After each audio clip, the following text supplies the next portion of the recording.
أعوذ بالله من الشيطان الرجيم وأتموا الحج والعمرة لله فإن أحصرتم فما استيسر من الهدي ولا تحلقوا رؤوسكم حتى يبلغ الهدي محله فمن كان منكم مريضا أو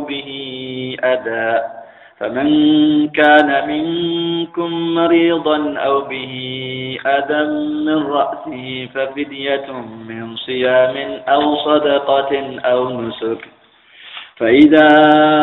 أمنتم فمن تمتع بالعمرة إلى الحج فما استيسر من الهدي فمن لم يجد فصيام 3 أيام في الحج و7 إذا رجعتم تلك 10 كاملة ذلك لمن لم يكن أهله حاضر المسجد الحرام واتقوا الله واعلموا أن الله شديد العقاب الحج أشهر معلومات فمن فرض فيهن الحج فلا رفث ولا فسوق ولا جدال في الحج وما تفعلوا من خير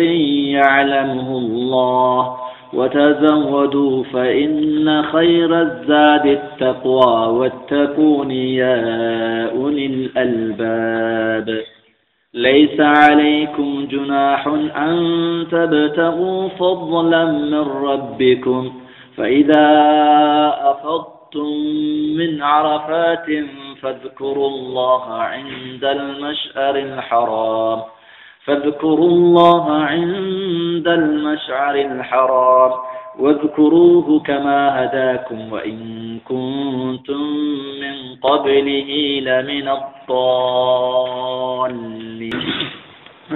ከዛሬው ደርስ ከመግባታችን በፊት ባለፈው አያ ቆምንበት መጨረሻው ላይ የጎደለች ቃል ስላለች ማስተካከያ እናደርጋለን። ትንሽ ረዘም ያለም ስለሆነ መግቢያውን እንተዋዋለን ጊዜ ለመቆጠብ ያህል። يقول الله سبحانه وتعالى في تكميل مسائل الجهاد في سبيل الله وأنفقوا في سبيل الله በአላህ መንገድ ወጭ አድርጉ ይላል። ولا تلقوا بأيديكم إلى التهلكة ይሄን በመተው በራሳችሁ በገዛጃችሁ አደጋ ላይ እንዳትጥሉ በማለትም ያስጠነቅቃል። وأحسنوا አሳምሩ ማንኛውም የሚፈልግባችሁን ነገር ግዴታችሁን በብቃት በመወጣት አቋማችሁን አስተካክሉና ስራችሁን አሳምሩ። إن الله يحب المحسنين الله መልካም አድራጊዎችን ይወዳልና እናንተ የሚጠበቅባችሁን ካደረጋችሁ እሱ ደግሞ በኩሉ የሚገባችሁን ይሰጣችኋል ይላል። ዝራይ በማያያዝ ቁስጥንጥንያን በከፈቱበት ጊዜ ሷሃቦች ያላቸውን አቋም ለማሳየት ጥላቶቻቸውን አስቀድመው ሞራላቸውን ለማዳሸቅ ሲፈልጉ አንድ ጀግና ከመሐከላቸው ተነስቶ እርስ በመሰለው ዳርቻው በማይታየው የጥላት ክምችት ውስጥ ፈረሱን ቀስቅሶ ወደዛ አልፎ ሄደ። በመሐከል አቋርጧቸው እንደማሽላ እንደገና ተመልሶ መጣ ምንም ነገር ሳይደርስበት የሚለውን እሷ ጠቅሰን ነበር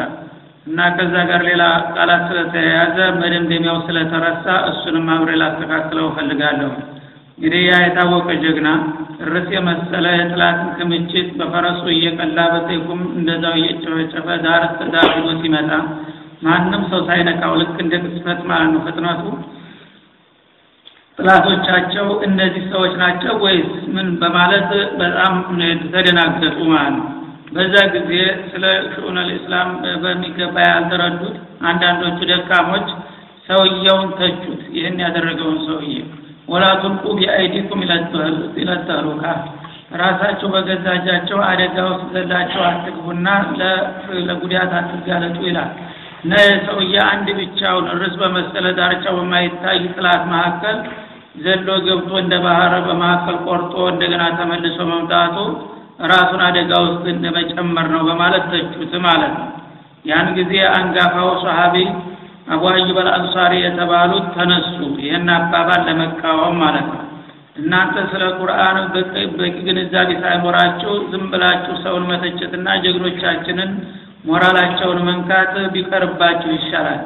ይሄ አያት የመጣው በእኛ በአንሷሮች ነው በተለይ ምክንያቱም መንስኤውን አውቀዋለሁ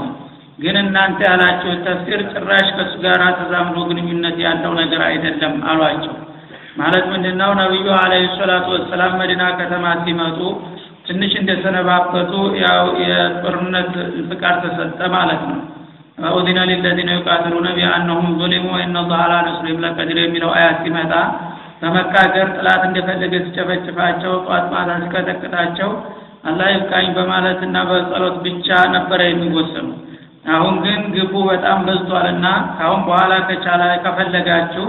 ባላክማችሁ መከላከል ትችላላችሁ የሚለው ፍቃድ ሲደርሰን